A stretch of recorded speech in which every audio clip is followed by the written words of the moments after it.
खबरों के एक्सप्रेसवे से आगे रुक करते हैं सियासी ढाबे का, जहां आज की सबसे दिलचस्प खबर मौजूद है। ऑपरेशन सिंदूर के बाद से ही बीजेपी तिरंगा यात्रा निकालकर लगातार जश्न मना रही है। वहीं विपक्षी बीजेपी और प्रधानमंत्री मोदी पर ऑपरेशन सिंदूर का राजनीतिकरण करने का आरोप लगा रहे हैं।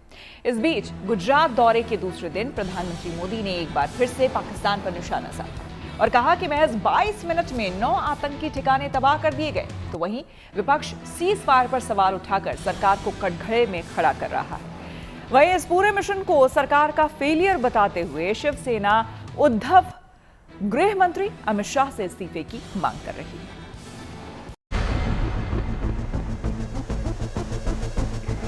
भारत माता की जरा तिरंगे ऊपर लहराने चाहिए। भारत माता की जय, भारत माता की जय, भारत माता की जय। वंदे वंदे वंदे। सुख चैन की जिंदगी जियो, रोटी खाओ, वरना मेरी गोली तो है ही। ये आतंकवादी गतिविधि प्रॉक्सी वॉर नहीं है, ये आपकी सोची समझी युद्ध की रणनीति है।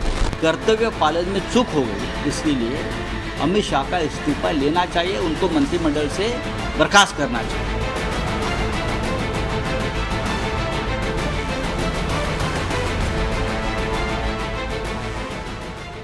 न जाने ऐसे कितने ही पोस्टर नजर आए गुजरात के गांधीनगर में। प्रधानमंत्री मोदी की रैली थी और जनता सड़क पर अपने फेवरेट नेता की प्रशंसा वाले पोस्टर हाथ में लिए खड़ी थी। किसी पोस्टर में रक्षक तो किसी पोस्टर में गीता श्लोक के जरिए धर्म रक्षक बताया गया। पाकिस्तान पर ऑपरेशन सिंदूर की कामयाबी के बाद जनता का जश्न जारी है। जनता के इस मूड को प्रधानमंत्री भी भली भांति समझते हैं, इसलिए अपनी रैलियों में भी प्रधानमंत्री मोदी लगातार ऑपरेशन सिंदूर का जिक्र करते आ रहे हैं। आज तेवर और तल्ख थे।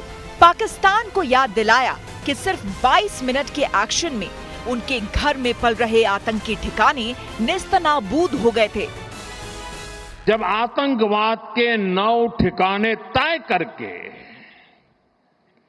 22 मिनट में, साथियों 22 मिनट में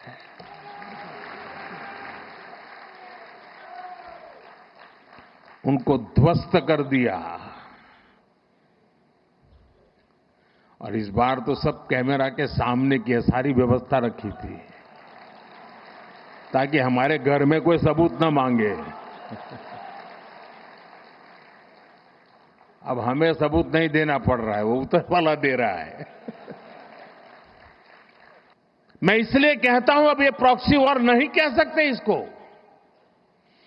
क्योंकि जो आतंकवादियों के जनाजे निकले, उस जनाजे को स्टेट ऑनर दिया गया पाकिस्तान में। ये मुजाहिदीन जो लहू चख गए थे, वो सिलसिला 75 साल से चला है। पहलगाम में भी उसी का विकृत रूप था। 75 साल तक हम झेलते रहे और पाकिस्तान के साथ जब युद्ध का नौबत आई, तीनों बार भारत की सैन्य शक्ति ने पाकिस्तान को धूल चटा दी। इससे पहले जब भी हिंदुस्तान की फौज ने सर्जिकल स्ट्राइक की, तब विपक्ष का एक धड़ा सबूत मांगता दिखा था।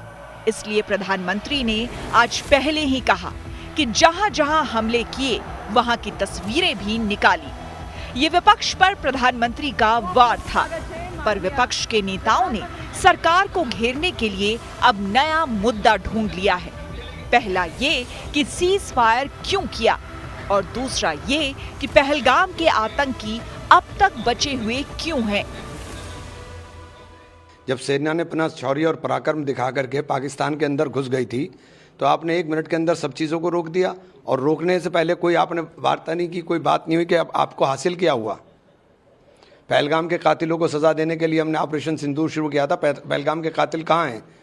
उन्हें ज़मीन निकल गई कि आसमान खा गया? कहाँ गए वो? हमारे पास गोला है, लेकिन गोले को जब दाग दिया, नूर खान बेस उड़ा दिया, आतंकवादियों के ठिकाने उड़ा दिए, हमें पीओके पे झंडा फहराना था, आपने रोक दिया।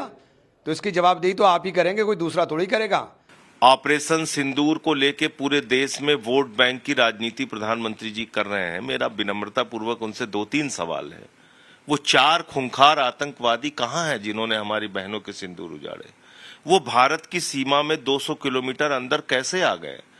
आज तक उनको आप मार नहीं पाए, और पूरे देश में आप घूम घूम के कपड़ा बदल बदल के रोज दिन रात वोट बैंक का ऑपरेशन कर रहे हैं। सिंदूर के सौदागर बन गए हैं आप। और आप अभी गुजरात में जाके पूरा अपना वोट बैंक का ऑपरेशन आपने शुरू कर दिया। पर विपक्ष में भी अलग अलग सुर हैं।